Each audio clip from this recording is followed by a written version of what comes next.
Hey, it's Matt Pinfield. It's KLOS Noon Approved. I'm here with a guy that I've admired and been a fan of for most of my life, really, because I've just been I love his records and his playing, his live performances, and actually how much he taught me, too, about a lot of blues and rhythm and blues and rock and roll. So I'm here to welcome the one and only George Thorogood. George, good to see you, man. It's good to be seen. It's good to be seen, the fact that I'm on radio. Yeah. But you're on radio, but but there is the visual Well, you element. and I do have something in common. You just mentioned. Yeah. You said that George Thorogood was somebody you admired for most of your life. Yeah. Well, I admired George Thorogood for most of my life. Yeah. So you and I got something in common. We really certainly do. You know, George, for me, I got to tell you, and I know I've said it to you before, but those first two albums on Rounder, when I got that first self-titled record, it just really blew me away. When I heard the first notes of You Got to Lose, I mean, that jumped out of the record player, and I was like, what is this? To me, that was as powerful as any punk, metal, straight-up rock and roll. It was so raw and vital. Man, when I've heard that song from the get-go, and all those things on that record, it just made such an impression on me. It's the last thing today that I truly love. Can I talk to you about? But I want to go all the way back because we're celebrating 50 years in rock and roll this year, and you keep on. You got tour coming up, which is great. But I want to talk to you about growing up in Delaware. Tell me about George as a young kid who loved rock and roll. Tell me about discovering it. Well, some people say I discovered it, but if it's your destiny, it discovers you. Yeah. Because a lot of things that happened in those days kind of went past a lot of people. You have to understand, Matt, I was there when Elvis Presley hit. Yeah. Well, I was about this big. Yeah. But the word Elvis Presley, and I didn't know at that time, Matt, in my life, that rock and roll was a brand new phenomenon. And Elvis Presley was. I was too young to know that. So it was just a natural to me. I said, yeah, hasn't this been around forever? No, Elvis Presley was making headlines all over the world. He was shaking the planet. I learned that later because I was too young to know. We didn't have a TV set, and my brother was a big Elvis Presley guy. Had all his singles. So we moved on. I said, I'm fortunate enough in my life that I witnessed the beginning of Elvis Presley, what he did to the world, and the Beatles. Yeah. When I saw him on TV on February 9th on the Ed Sullivan Show. In 64. 85% of the people in the country are watching that. So without meeting some of these people, I'd say, well, rest in peace. What about Tom Petty? What about him? What about Chrissy Hines? What about her? What about Bruce Springsteen or John Mellencamp? I'll tell you what. I know exactly where they were on February 9th. Yeah. Same place I was. With my nose up against the screen. And I looked at that and they said, so they changed your life. And I go, no, they gave me a life. That's what started the whole thing. Elvis kicked it off. I said, Elvis shook the planet. The Beatles shook the universe. Yeah. They made their own universe. So I was fortunate to catch all of that and then catch what they used to call the British invasion. But there's something to be said for California, too. Because in 67, 68, there was the California invasion, the American invasion. If you added up all the great bands that broke about 1966 or 67, you would whistle through your teeth. I mean, the Byrds, Buffalo Springfield, right? Jefferson Airplane, and Love. I mean, there were so many. Cool bands. There was Quicksilver, there was Grateful Dead, Canned Heat, Mothers of Invention. Yeah, I mean, they all sprouted up at the same time. Yeah. And I said, my God. Matter of fact, Newsweek ran an article in about January of 1967, Newsweek of all a magazine, about the birth of this new wave kind of music. And it was done very favorable, right? And as a poster band for that, they showed a picture of the Jefferson Airplane, right? So me being a kid and wanting to grow my hair long, I said, does my hair look like Brian Jones? Does my hair look like Brian Jones? I know my body doesn't look like Jim Morrison, but do I have my pants look like? That's what we did. So I got the picture and I cut it out and I put it in my wallet. Yeah, it's a picture of Jefferson Airplane, who I'd never heard of. And when people come up to me and say, tell me about your family, and I'd pull that picture, I say, you want to see a picture of my family? Here they are. Such a great I story. wore that picture out. Yeah, that's amazing. Yeah, so you know, I was fortunate to be around when all these things happened. The birth of Hendrix. Yeah. We got the first Doors album. We got, you know, the Who. We got all that stuff when they were just taking off. Yeah. Yeah, the Beatles and Stones are already established. But most of these other acts were just starting, and it just came in waves. There was one after another. You got to see this chick, Janis Joplin. Next week, you said, no, this chick is cool, Joni Mitchell. Then it was like, oh, man, you got to hear this new band, man. They're called the Mothers of Invention. Yeah. And then another person said, oh, I got this band that kicks ass. They're called Steppenwolf. Yeah. You know, and I was like, you know, I went to see Jimi Hendrix play live, the Jimi Hendrix Experience. Yeah. In early '68. And he played Like a Rolling Stone. Yeah. I want to do a song now by Mr. Bob Dylan. That's his father over there. And he did it, and I said, you're witnessing arguably the greatest rock guitarist of all time playing the greatest rock song of all time. Now, the next day I had to go to school. Now, how am I supposed to go to school and go to gym class and do all them damn push-ups, salute the flag, and all that middle of the class establishment stuff? I was ruined. Yeah. That was it. So you're exposed to that. You're not looking at the world. You're looking at the world differently, because those people were changing the world through music. You know what I'm saying? Yeah. And they were changing through our society of stuff. And I'll argue with people. I say, well, if you had to pick the song that was the one that probably identifies the '60s thing, I would probably pick the one that does it. Would probably be All Along the Watchtower by Jimi Hendrix. Yeah. If I had to do a documentary, I would kick it off and say this. And they said the '60s. I said, no, it's not '61, '62. The '60s, as we know, it didn't really start till the Byrds did Mr. Tambourine Man. Yeah. Do you know, Matt, that in '65, Yesterday, is that a big song? Yes. I Can't Get No Satisfaction, big song. 65. And Like a Rolling Stone. All 65. Yeah. Oh, they're all big songs. Yeah. Not one of them got nominated for anything. I know. I just think about that. Yeah, they were way behind the eight ball in the Grammy world at that period of time, weren't they? Yeah, but you would be hard pressed to say we're going to play the 3 top songs in rock history that started it, and you could use Jumpin' Jack Flash in the Wings. Yeah. Waiting. You know what I mean? Yeah. So that's the, and those songs are still being played today. Why? I said, well, why does The Wizard of Oz still get put on TV? Because it still affects people, and it's timeless. There's a timeless element. It's timeless. So to hear Hendrix do Like a Rolling Stone, forget it, man. Yeah. Forget. Yeah. There was no turning back for me then. And so tell me about picking up the guitar when you first started playing, because as you get to the journey, and I want to talk to where you actually started getting into what you put on that first record. Tell me about that. Like, when you started playing, who were you listening to? Were you listening to people like the Yardbirds, Jeff Beck? I listened to everybody. I listened to everybody. And around 1970, the biggest thing going in 69 and 70, 69, around that time was Led Zeppelin, who had broken 69. The Who did Pinball Wizard. Yeah. The Stones did Jumpin' Jack Flash. So I'll call us. You know what you're made out to do, George. You know you're supposed to be playing in a band. Everybody in the neighborhood knew it. Everybody in my school knew it.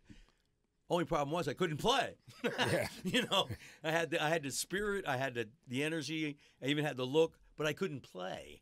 So I started listening to blues about 1970, 71, and I listened to it and I said, that I can do.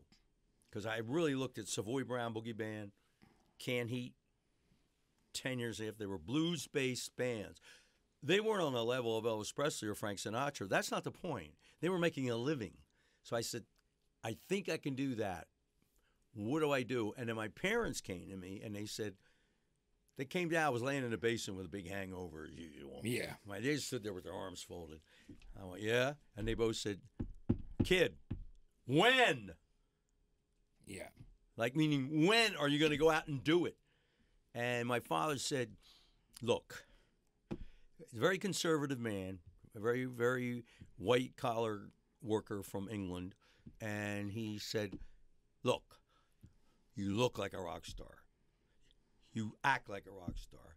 You stay up all night like a rock star. Okay? Yeah. You get high every night on beer like a rock star. You think you're a rock star. When are you going to go out and be a rock star? Yeah. And I said, but I can't play, you know. And my mom and dad both said, well, then learn. Because you can't stay here forever. And my mom, of all people, said to me, yeah, George, you gotta, because George, you know you can't work. I had no aptitude for working. I never got fired from a job, but I put everything I had to. I said, I'm just not cut out for this. Yeah. You know, do you see my boy Tom Petty working in a bank? No. You see Keith Richards working on a telephone pole? No. No, they were destined to do what they do. Yeah. That's what they were destined to do. And I said, well, you know, I went to a club. I went to see Electric Factory. I was standing there one day, and I didn't have any money. Frank Stallone and I were out on the streets, and the guy said, I was standing. He said, "You're with one of the bands." I can't remember who was playing. It could have been anybody in those days. He said, "You playing with one?" I said, "No, I'm not playing." Well, why aren't you going? I said, "I don't have any money to go in." And he said, "You're not in a band?" I said, "No." And he said, well, you look like you should be in a band. Go ahead in. That's it. You went to Electric Factory in Philly. Yeah. That's great. And yeah. I said, well, if I can learn to play one song. Yeah, that's amazing. So I really didn't start playing the guitar until I was almost 21. Yeah. Because there was so many great guitarists then. It was Beck, and it was Hendrix, and Elvin Bishop, and blah, blah, blah, blah, and on and on and on. I said, I don't know. And I said, well, you know, Bo Diddley and John Lee Hooker are interesting guys. You might be able to pull that off. And I picked up. I got a feel for that. And I had a good feel for the slide guitar. I listened to. I heard for the first time Hank Williams Sr.'s music. About a month later, I heard Robert Johnson's music for the first time. Yeah. And I listened to Hank Williams and I listened to Robert Johnson, and I went, both of these guys are playing the greatest music I've ever heard. I couldn't tell which one was greater. That's how close they were. Yeah. Hank Williams and Robert Johnson. And I picked up the guitar, and I could play Hank Williams stuff. And out of nowhere, I put a slide in my hand. I had a good feel for Robert Johnson. You should have heard me in those days. Yeah. You know, I could do it. It just hit me that hard. When I heard Robert Johnson, you ever see that movie in like when the guy when he played Tarzan, and he came to the place and they played music for the first time. You know, he was confused. Yeah. And when you see Quest for Fire, when they make fire out of wood, he was like, well, that was listening to Robert Johnson. I said, this is the greatest stuff I've ever heard. And then the next day I go, no, Hank Williams is better. No, Robert Johnson's better. So I figured, do move it on over, which is by Hank Williams, and put a slide on it like Robert Johnson. See what happens. Yeah, which worked out unbelievably on that second record, which is so great. You know, so tell me about the forming the band and deciding, because, you know, I'd spoken to you about it, as I say, like on that first record when it goes, You Got to Lose, Madison Blues, One Bourbon, One Scotch, One Beer, all these great songs. And turn it over and listen to Ride on Josephine, a great Bo Diddley song.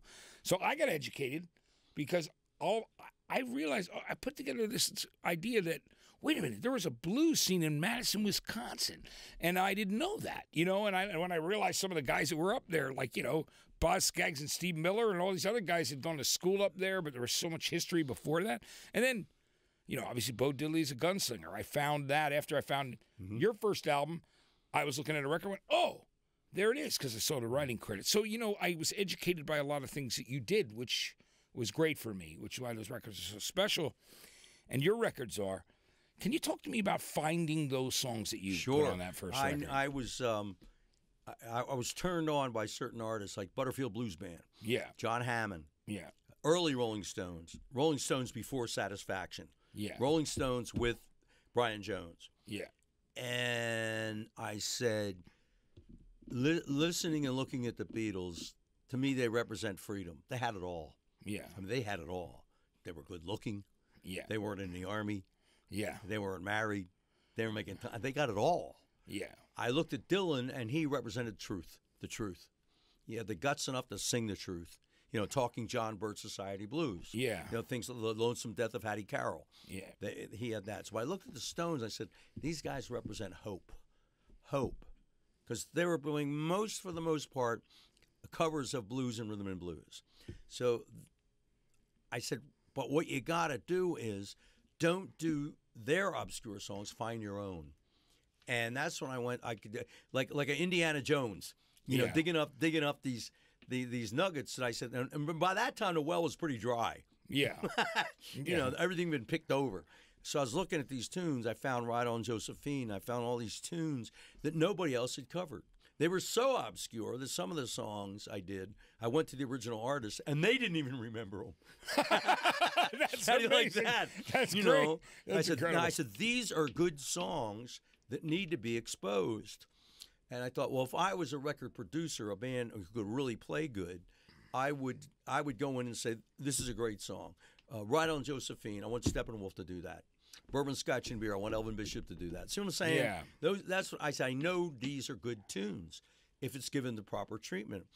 And some of the original recordings by those people were a little shaky. Yeah, they were definitely some shaky. were a little, and I thought we can jazz that up and make it into something. And that's how we got people's attention, because even the hardest core blues people came, and even those people, for 50% of them, didn't know a lot of my material. And that was the thing in those first two albums, that was a project. I'll put it as a project. I said, okay, they know these songs. Now I'm going to try to move on to my own deal and say, well, you know, you're doing this, you know, you got your hero John Hammond and your heroes the Geils band, you know, the Geeter with the heater, the boss with the hot sauce, making knees freeze and liver quiver. Yeah. So I was very into Wolf. that. So once it moved on to that, I said, well, what do you want after that? I said, what? What do I want after that? What do you think I want?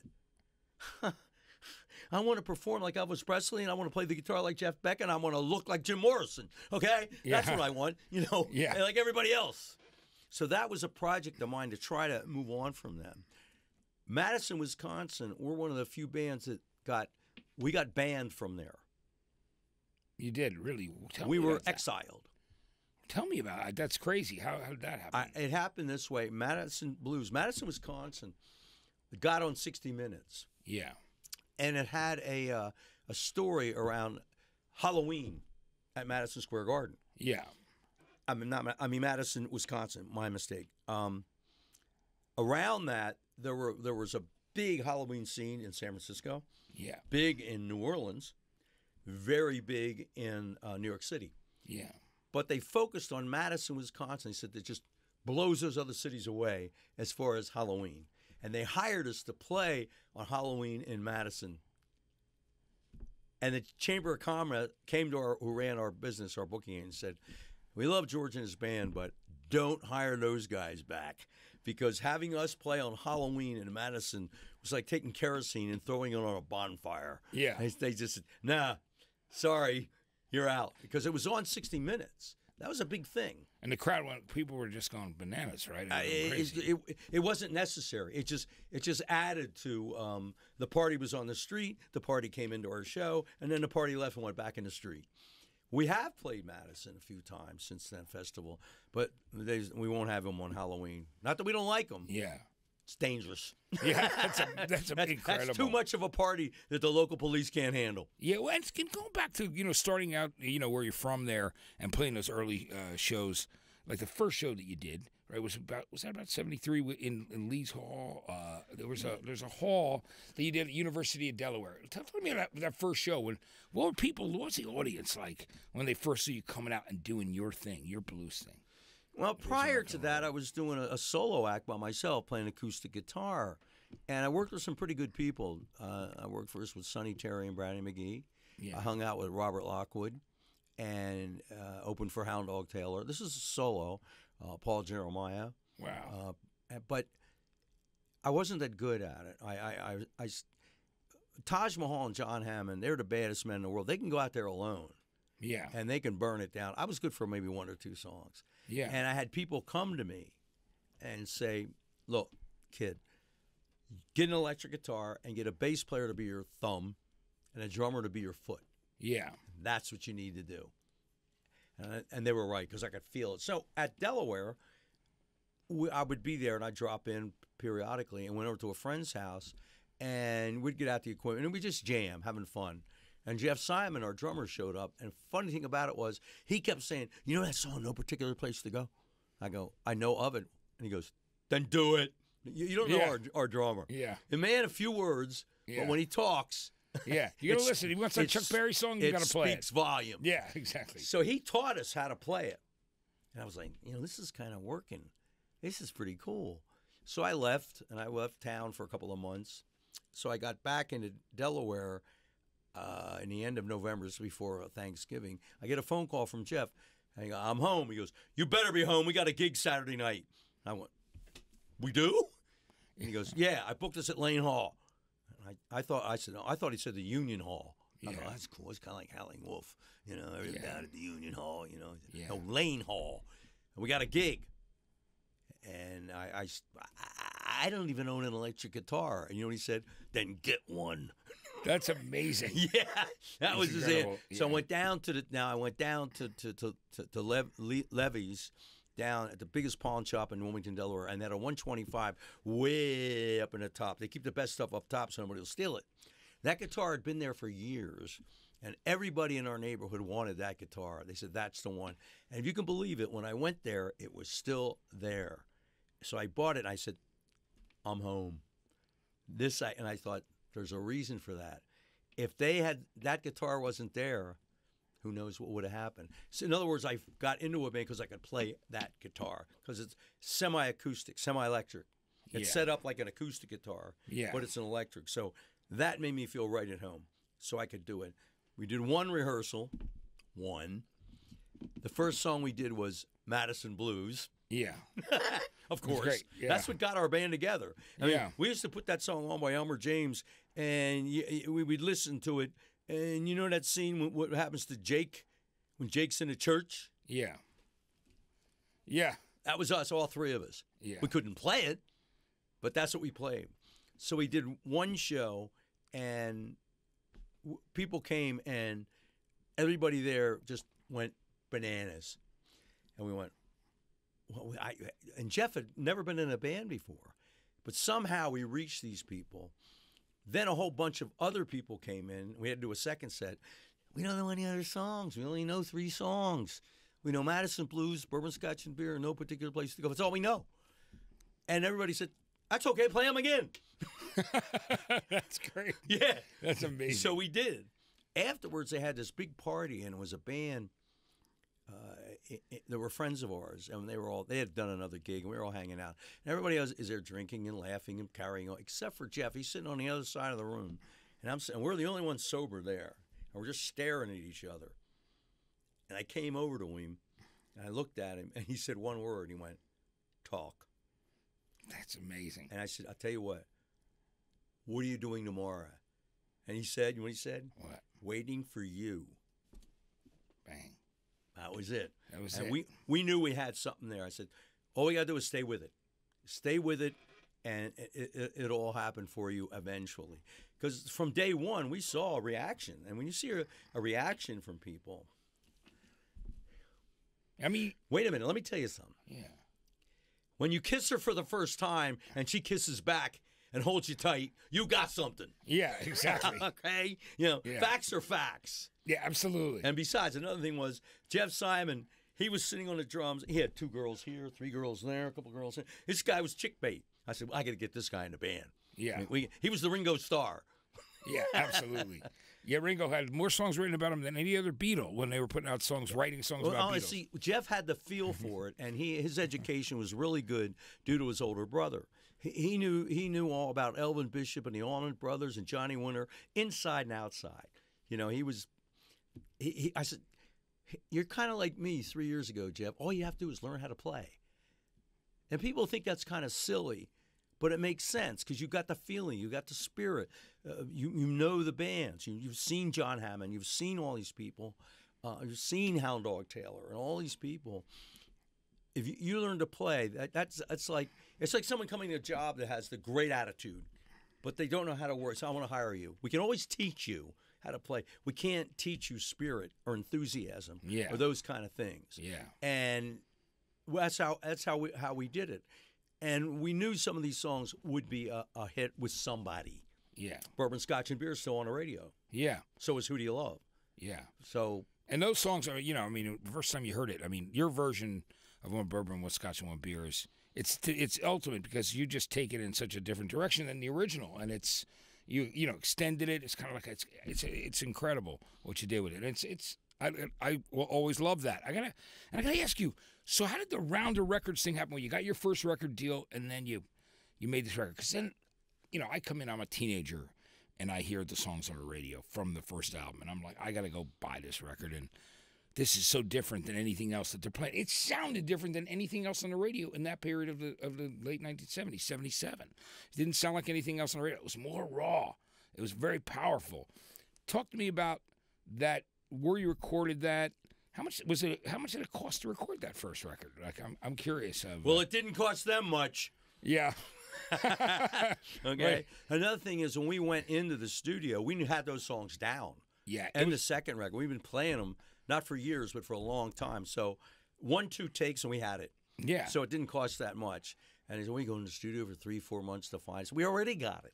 All we need is a microphone and an engineer to record it. Yeah. The Rounder record thing happened because we were playing at a bar in Cambridge. Yeah. And there was a guy who heard us who was very close to Rounder, and he went to Rounder and said, I got this band you might be interested in. Or he asked me, have you ever heard of Rounder Records? I said, no, I haven't. And he said, well, you might be able to make a connection there. Now, my brain lit up because no record company wanted it. We sent out demos to every record company in the world, and all of them said no. Yeah. Rounder were so nice, they said maybe. Yeah. Now, maybe is better than no. Yes. I might go out with you on Saturday night. Get back to me. Yeah. But no. Yeah, right, exactly. No is what we heard for a long time. Yeah. So getting with them, remember, prior to that, I made a demo tape and did a resume of us, people we played with, Hound Dog, John Hammond, Muddy Waters, Howling Wolf. Yeah. So I created a reservoir with some pictures and a demo. And I was all getting ready to send it to Capricorn Records. Yeah. Which I thought was a good move for us. They had the Allman Brothers. Allman Brothers. Marshall Tucker. They had, like, you know, Elvin Bishop, like you said. Right. Wet Willie. And John Hammond had just put out a record by them. I think that's the label for us. I won't dare to say this. I said, I'm not going to say I'm going to be the next Dwayne Allman. But people might think we're close to that. We're close to that. And just as I was getting ready to send it, the company folded. Yeah. They had some problems, and Capricorn Records just died. And I went, that's my last chance. That's perfect for us. And now it's not there. Where do I go? Columbia has Bob Dylan. Capitol has the Beach Boys and Steve Miller. We're not cut out for that. Capricorn's the label. Yeah. All right, so I'm down in the dumps, and we're playing, and one of the guys from Rounder came to see us play live. Well, it took a while for me to understand that Rounder is a label that they do like documentaries. Yeah. They find someone very unusual and make one record. Well, I didn't know that. I thought all labels were the same. So I came on pretty heavy when I came on and said, listen, we got some hot stuff here. We got bourbon, scotch, and beer. It drives people wild. You know, we're good. Give us a chance. And when I said we're good playing live and we got these great tunes, one of the Rounder people said, yeah, but they all say that. And I go, yeah, they do, but I don't. I'm not lying. I know the reaction with my eyes, Matt, when I see people. The way they were reacting when they saw you go into those songs. When you hit the first chord of Bourbon, Scotch, and Beer, the dance floor was packed. And you know what? Yeah. They were all women. Bingo! Yeah. Exactly. So it's we got it was that rhythm, that rhythm. So I kept going to him and I said, this guy keeps coming on strong. And they said, well, maybe. And they didn't do that. They were a bluegrass label, old timey music. They didn't want ZZ Top. You know, Yeah. they weren't into that kind of thing. I said, well, that's the kind of band we are. But they didn't say no, so I kept at it. I was the Columbo of rock and roll. Yeah. I would not stop Yeah. until they say absolutely. Finally, I said, we got to make a record with this guy just to shut him up, Yeah. or to keep him from putting in a straitjacket. Because I knew those songs would go over. Case in point, when you first listened to it. Yeah. So when it did happen, even the guys in my band looked at me real funny, like, you mean he really knew what he was talking about? Yeah. I said, well, listen to these songs. These are good songs, man. You know, people are still calling out for Josephine and Madison Blues. It was 100 years ago. Yeah. You know? So then they said, oh, how about a second record? I wish you had come to me a year and a half ago and say, how about a first record? Yeah. But, you know, it is what it is. So that's how we got started with those people. They were nice enough to, although they didn't understand it, they respected George Thorogood's vision of where I was going and what I wanted to do. They didn't, like I say, they didn't quite understand it, because it would have been great if they walked in and said, oh, yeah, you want to be the next Steve Miller? Absolutely. You want to be the next Dwayne Allman? Absolutely. They didn't even know who those guys were. Right. It was a total bluegrass label. I mean, Yeah. it was crazy. I'd never seen anything like it before. And the label, even the label, had this kind of old time look to it when I was a kid. And they were on a mailing list. Yeah. So as time went on, Matt, I listened to comments to me, people like yourself in radio, journalism, whatever, and they would come up and say, oh, George Thorogood, he's a real maverick. He turned down all those big deals. He went with Rounder. He's a real genius. Well, I wasn't a genius. It was nobody else. You know, I didn't say that. I said, yeah, I'm a genius. Yeah, that's right. Yeah. Yeah, I'm the guy. Yeah. Well, I didn't say to them, no. They just didn't say no to me. They were the only people that were semi-interested. But I let that ride for a while. Yeah. Hey, you want to call me some guy's got the inside track, a genius. Fair be it. But you can call me all those things. But how much do you pay? Yeah.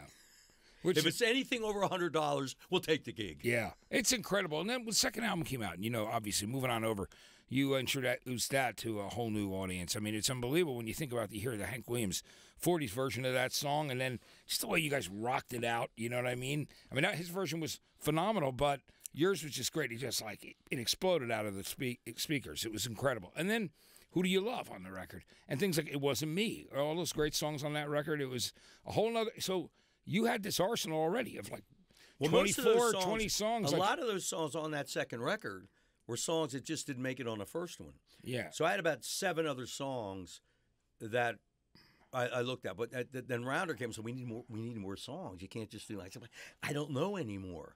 And they said, well, they mentioned 3 songs. And that I said, absolutely not. No way. 2 of them especially, Who Do You Love and The Sky Is Crying. Yeah. I wanted Cocaine Blues on there. Yeah. And what else? There were a couple other tunes. They said, you need more songs. I said, I don't know anymore. So it turned out that The Sky Is Crying and Who Do You Love came out to be 2 of the most favorite songs that I didn't want anyway. I said, man, everybody's done Who Do You Love? I mean, John Hammond's done it. Quicksilver. Yeah, Who Do You Love? What Do You Love? They did a whole side of an album. Yeah. So I said, they stuck they stuck to their guns and said, you got something going. I said, listen, man, The Sky Is Crying. You know who should do that song? B.B. King. Yeah. He should do that song. Aretha Franklin should do that sthen Barbara Streisand should do that song, not Thorogood.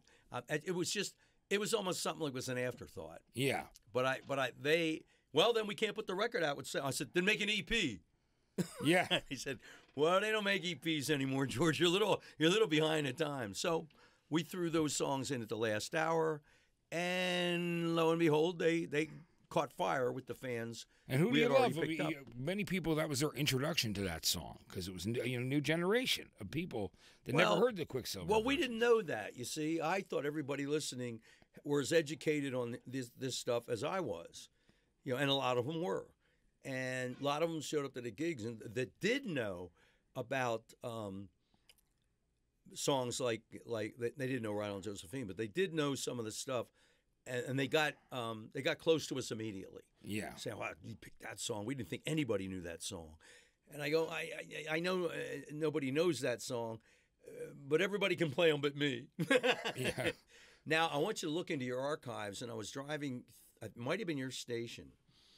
It was about a few years ago, and it was made about 66, and they had a program called the 60s, the 60s music. Yeah. And you know how I have funnies at 5? You know, have that thing? Well, they had this 6 o'clock was 60s. 60s at 6. Yeah. I'm going in a car, and I heard Bo Diddley doing a version of Who Do You Love?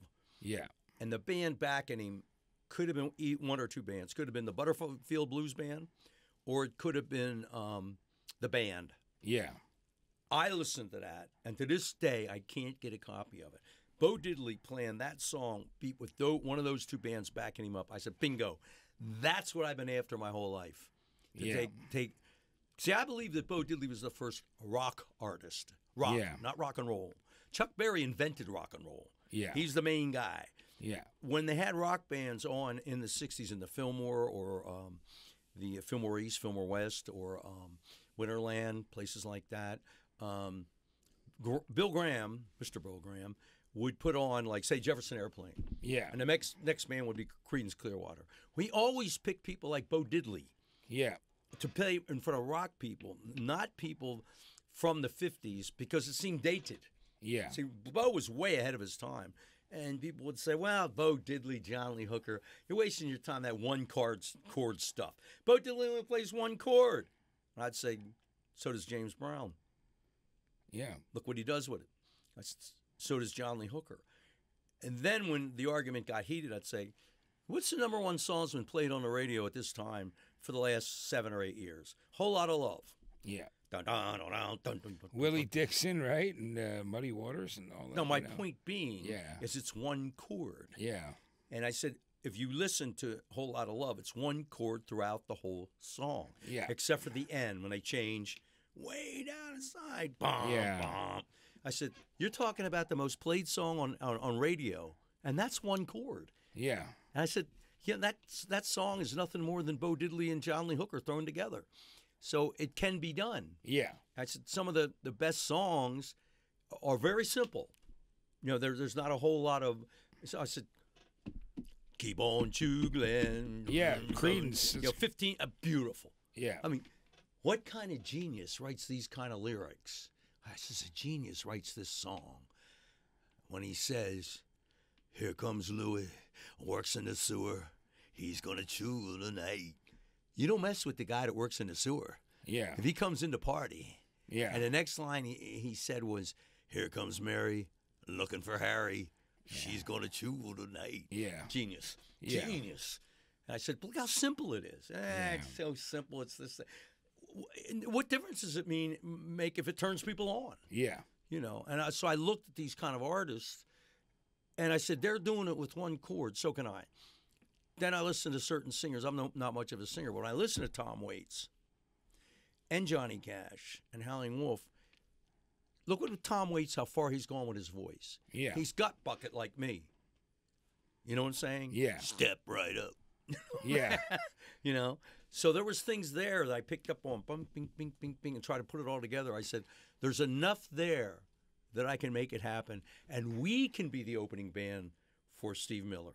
We can be the opening band for Elvin Bishop. And that's what we set out to do. So we got the right tunes and all that stuff. It never dawned on me to go in like 70, 75 and go up to Bill Graham and knock on the door and say, hey, put me on. Put me in, coach. Yeah, right, exactly. You know, I'd say, listen, man, I ain't cheap, but I can be had. Yeah. Which is anything you want to pay me. Yeah. Right. I said, I'm the opening band for the Allman Brothers. Come on, let's go. And I never did that. I didn't have any management. See, like Rocky said, I didn't have a manager. See, a manager.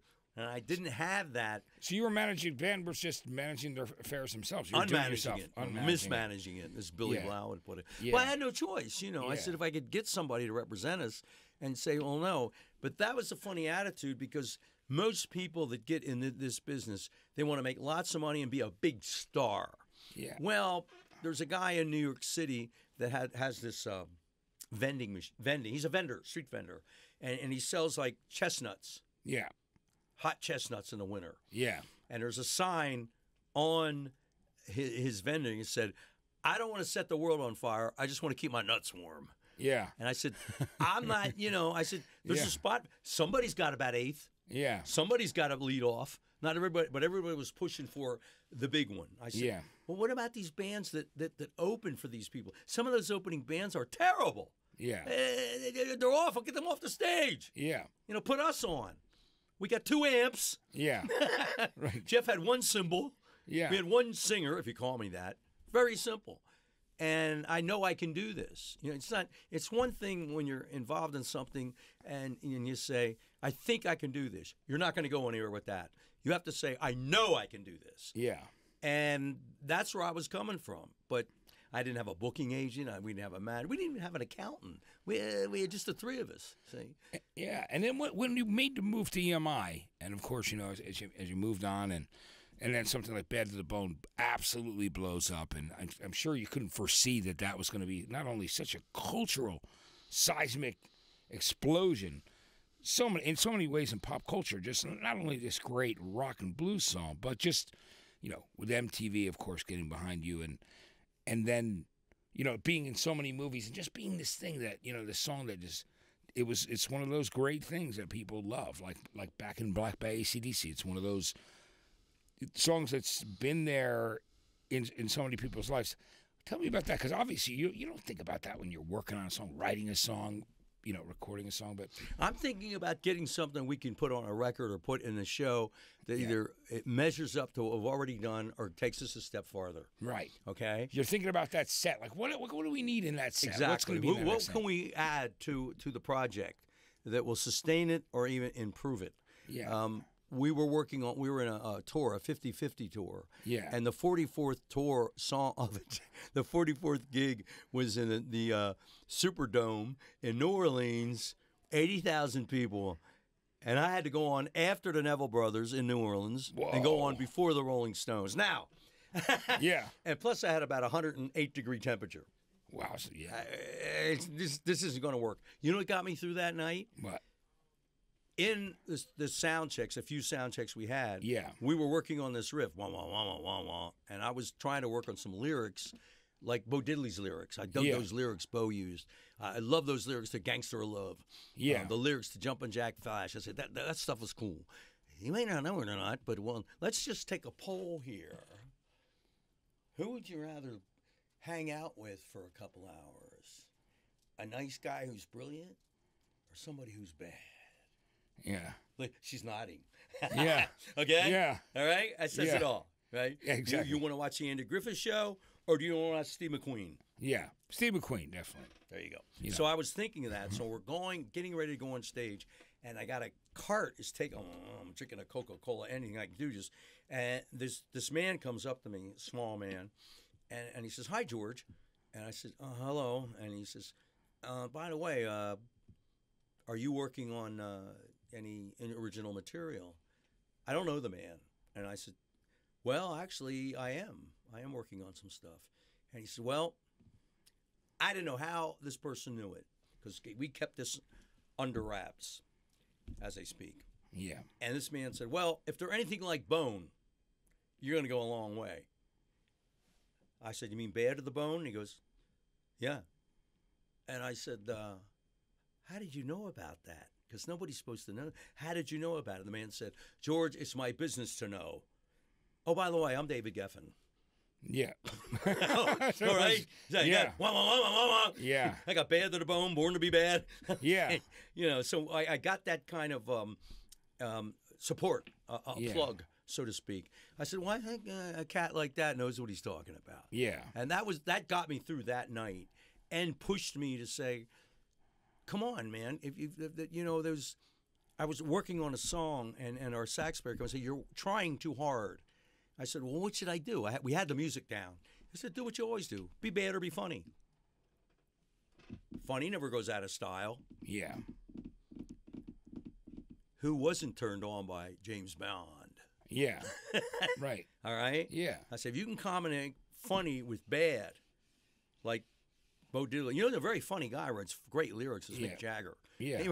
Bob Dylan writes very funny lyrics at times. Of course, yeah. I said, you're not going to be like that. You be tongue-in-cheek with your lyrics and burn the house down with your guitar.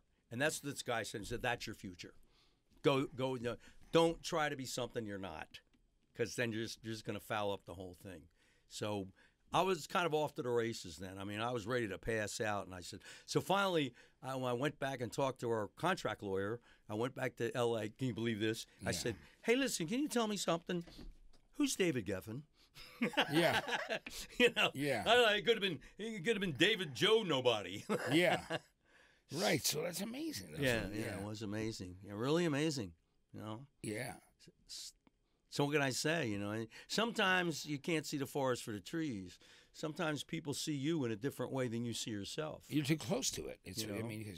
So that helps. Yeah. So I said, so after that day, people say, well, you don't know what you're doing. I said, then go ask Mr. Bill Graham or David Geffen if I don't know what I'm doing. Yeah, exactly. And what an incredible history you've had, too. And, I look at this, I mean, and we're going to have to do another interview and continue through your career, because I love talking to you, and I just, there's so much to actually cover. But let's talk about, I mean, there's at least 7 live albums, right?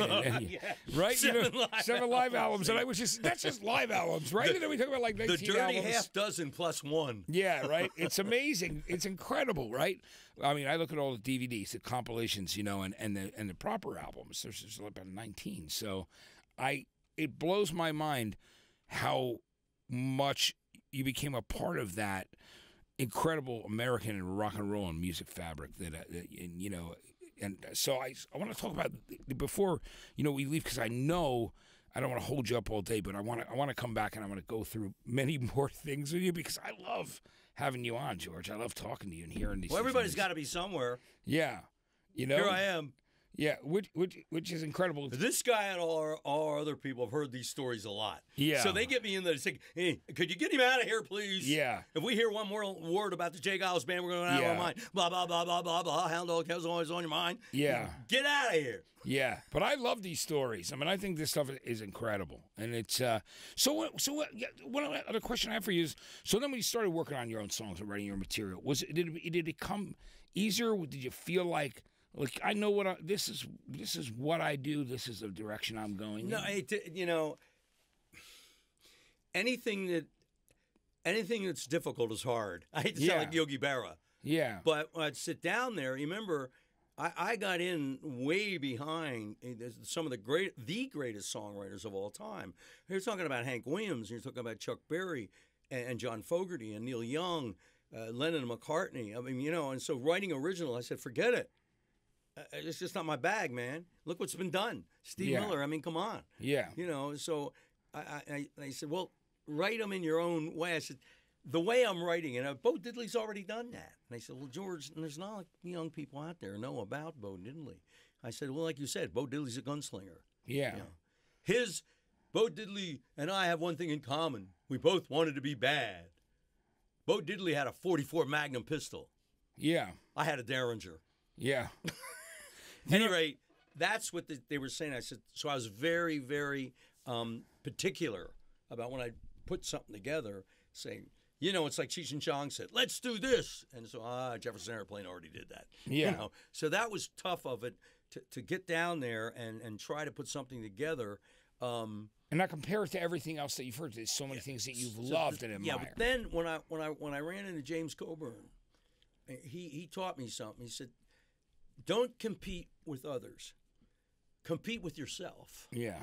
In other words, the next record we come out, I want to be better than George Thorogood was last night. So he said, compete with yourself. Don't compete with these people, because you're just going to get steered in the wrong direction.